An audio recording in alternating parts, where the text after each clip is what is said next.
یوه خبر طالبانو تاسې دلته واورئ ګورئ مثلا زه به خپل ځان درته وښیم زه کله مطالعې کوم لوړ لاړ سمه چې لوړ لاړ سمه نور مې تاسې نه پرېږدئ چې لوړ لاړ سم تاسې د دې باعث راته ګرځېږئ چې زه بیرته باید راټیټ سم ولې ځکه زه چې پورته لوړ لاړم باید تاسې ځان سره راوخیزومه نو چې زه تاسې ځان یا هر حکیم چې د خپل ماتحت ځان سره راخیزي نو چې زه لوړ لاړلم دومره تاسې دومره کته پاتې نو زه باید تاسې ته راکته سم تاسې ته اوس قناعت درکم بیا مو ایله دومره راپورته کمه نو که زه د ما د لوړېدلو سره تاسې ما سره همداسې موافق لوړېدلی بیا موږ ډېر مزل کوو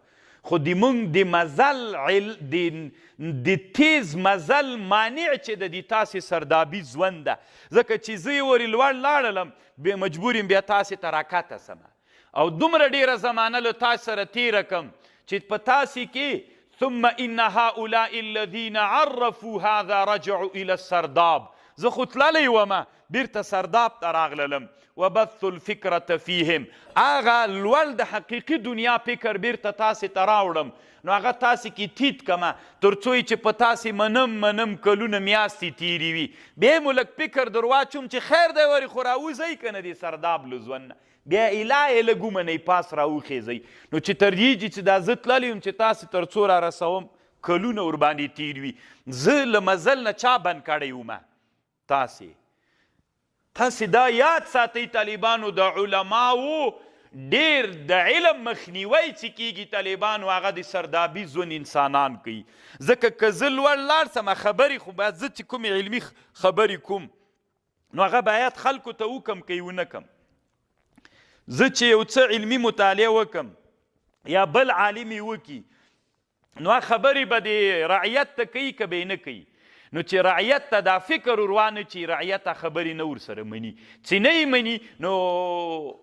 د کوپر و نورې ټاپو سره مخ کیږي نو ښه خبرداره چې دی بیرته راکته سي لوړ ونه غږیږي د دوی موافق وغږیږي بیا کرا همداسې بدلیږي چې دیجې ته یې راورسوي نو د ما زه چې دیجې پورې رسېدلی یم بیرته تاسې ته راکته سوم نو که تاسې مې تر څو چې راجیګولی دي نه مې که مزل کړی دا د موږ علمي استعداد علم نه ختمیږي طالبانو په دې د خبر یی د انسانانو علم چې په کومه ورځ انتها ته ورسید په هغه ورځ قیامت هم ده دا دنیا دومره پرمختګ غواړي یو عالم دنیا کې تیر سوی ده جابر ابن حیان نومیږي هغه وی الله دنیا کې دومره علوم پیدا کړي دي خو دا علوم بالقوه دي دا بالقوه علوم به ته له قوت نه فیل ته راباسې نو چې کله فیل ته راووتل بیا څوک جوړیږي بیا قیامت راځي نو قوت ته راویستل دا دي چې ته د سنگ زغال نه افغانستان کې برق جوړ کې نن ما ته برق نه لرو سرداب په ژوند کې که غیر سرداب ژوند کې طالبانو نننۍ کفري نړۍ په دې باندې لګیا ده ته ورته متوجه سه دا کره نه ده طالبانو د مځکې کره قطب شمال قطب جنوب قطب شمال کې هم ډېر تیل دي په قطب جنوب کې هم ډېر تیل دي دلته هم ډېر سنگ زغال دي دلته نو دوی وایي چې موږ باید دلته هم فابریکه جوړه کړو دلته هم فابریکه جوړه کړو خو دا پایې چې له قطب جنوب نه قطب شمال ته د برق پایې راوړو ډېره غټه خرچه کیږي نو دوی اوس داسې یو پلان باندې کار کوي چې دلته فابریکه جوړه کړي تیل پټرول دومره ډېر دي چې به فابریکې هلته چلیږي هېڅ ضرورت نشته ورته دلته به هم چلیږي خو دا دومره لوړې پایې راولي چې دا د مځکې دا هوایي طبقه کې دلته یوه طبقه ده چې هغه پایه او دا پایه دا دواړه په دې هوایي طبقه کې سره وصل کي د هوا په واسطه باندې به برق انتقالیږي ځتي ټوله د مځکې کره به له برق نه ډکه سي بس هر چاته چې هغه مځکه نږدې ولینونه به مځکې ته راتېري افغانان افغانستان کې پاکستان کې ټوله دنیا به نور وګرځېږي څه فکر کوي پرمختګ د که بل شی ته خو خاندې ټوکه درته ښکارېږي 50 کاله مخکې تا ته دا ټوکه ښکارېدله چې د برق نه به داسې انرژۍ جوړېږي چې بیا به د سمرقند په مدرسه کې د هغې برق له هغې نه جوړ وي دا که نه نن اوس تا ته ټوکه ښکارېږي تا ته چې څوک یاده کړي بیا وی چې دا خو والله داسې له ځانه خبرې دي بله ورځ ته چې حقیقت باندې بدله سي خو دا چې ته وایې چې دا دروغ ده دا نه ښکارېږي خو سردابي ژوند ده که نه هلته ما تا ته وویلې چې ټول عمر چې حکیمان لوړ لاړ سي، حکیمان چې مخته نه پرېږدي، تر ډیره زمانه پورې د دوی ابتکارات چې مخته نه پرېږدي، د سردابي ژوند خلک یې نه پرېږدي. د سرداب د ژوند خلک ورته وی نه دا نسي کېدلی. نو حکیمان یو څه وخت د دوی له لاسه زړه و نازړی چې رښتیا به نسي کېدلی، ځکه دوی ډېر وي، هغه یو وي، بالاخره وی پرېږده دا څه کوو. همداسې یوه زمانه راسي چې ټوله د مځکې هوایي طبقه، یوه طبقه خاصه طبقه ده چې هغوی ځان ته نوم باندې یادوي، هغه چې د هوا په واسطه باندې ټول فضا برق ونیسي، او د هغه نه بس بیا څوک راتېره عزتي، ټوله دنیا به نورو مشعل وګرځېږي. نعمت ته که بل شی دا فی الحال دنیا کې سته نه، بالقوه ده که بالفعل، دا به فعل ته راوځي که به نه راوځي، دا به د الله نعمت وي که به نه وي، دا د سردابي ژوند نه حقیقي ژوند ته تلل دي که بل شی دي. خو نن یې څوک نه مني، ډېر مسلمانان یې نه مني، ټوکه ورته ښکارېږي، عبث ورته ښکارېږي. نو طالبانو رڼا ښه ده او که تیاره؟ رڼا ښه ده، نعمت ده. چراغ ښه و که برق؟ برق. ورځ تر بلې نه چې دنیا پرمختګ کوي، نو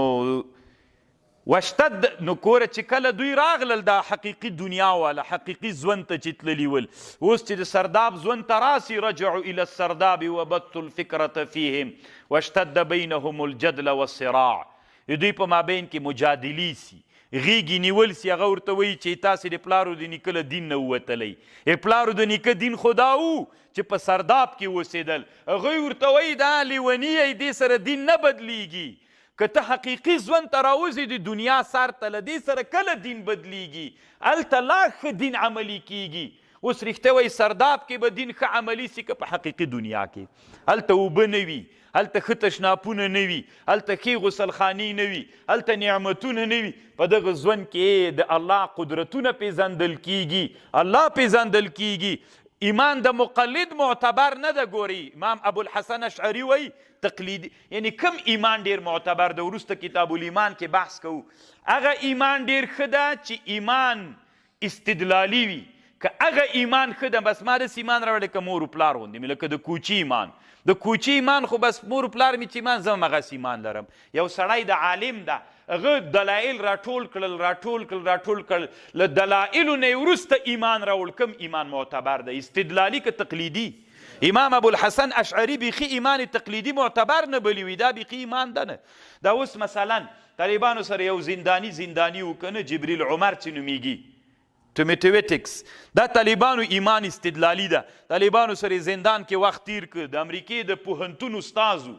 نو هغه استدلال وکه پس له استدلال نه ایمان راوړ. د ده ایمان به معتبري که د مونږ د ده، ځکه د ده ایمان څوک ده او د مونږ ایمان څوک ده؟ تقلیدي ایمان ده. ایمان استدلالي معتبر ده له ایمان چا نه؟ له تقلیدي ایمان نه. اوس چې ته د الله په قدرتونو کې خبرې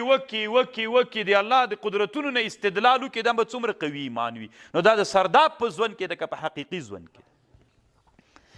فهذا حال الحكماء مع أممهم فإنهم يرون ما لا يراه الناس. حکما یو شی ویني، عام خلک یې نه ویني. اوس دا چې له قطب جنوب نه قطب شمال ته ټولې د مځکې هغه یوې طبقې ته، هوایي طبقې ته، خاصه د هوا یوه طبقه ده، ځکه دا د مځکې هغه څیره ده کره، دلته طالبانو هواوي دي، هره طبقه د هوا بدله را بدلي، وجې کې اکسیجن سته ده، بلکې بیا نو هغې ته برق ورکوي. نو چې برق لینونه نه غځوي، دغسې برق سره کنیکشن کوي، نو چې علمي پرمختګ ده. اوس حکما دا ویني، ما ورته یې وینو چې وایو روخندا راځي، حکیمان یې ویني. فهذه حال الحكماء مع أممهم فإنهم يرون ما لا يراه الناس ويرجعون إلى العالم المعقولات. نو دا اوس طالبانو تاسې ځان سره فکر وکئ چې د علماو کار همدا ده چې انسانان د سردابي ژوند نه راوباسي. کم ژوند ته؟ حقیقي ژوند ته. نو الله عز وجل دې وکړي چې موږ او تاسې دا علم چې دلته کوو دې مدرسه کې کوشش په دې وکړو چې الله پاک د ما په واسطه باندې تاسې الله له سردابي ژوند نه حقیقي ژوند ته راوباسي، او بیا چې حقیقي ژوند ته راووتلی، بیا تاسې په دې کوشش وکئ چې انسانان له سردابي ژوند نه حقیقي ژوند ته راوباسئ او د دنیا عادت همداسې ده چې ورځ تر بلې به اوس ګوري طالبانو اوس دې مدرسه کې د اولې درجې طالبان هم سته هغه استادان لګیا دي هغوی هم له څانه واړه هلکان دي که نه هېڅ مرتبه د عقل حیولاني کې دي هغوی یې راباسي یوې زینې ته بیا د دویمې درجې ولې دویمې زینې ته درېیمې ته تاسې اخري بیا ما ته راوسپارلی ته به بیا به له ما نه وروسته تخصصاتو ته ځئ که علم خو انتها نه لري که نه نو هلته به تاسې بس کارا د حقیقت په ژوند بدلی خو چې فکر مو دې ټکي ته وي دا خبر تاسې ته نه وي د تاسې مخکې نه و اورېدلې چې په ژوند کې مقصد شی ده چې حکیمان غواړي چې خپل ماتحت انسانان له سردابي ژوند نه حقیقي ژوند ته راوبلي تاسې ما په خبر پوه شولئ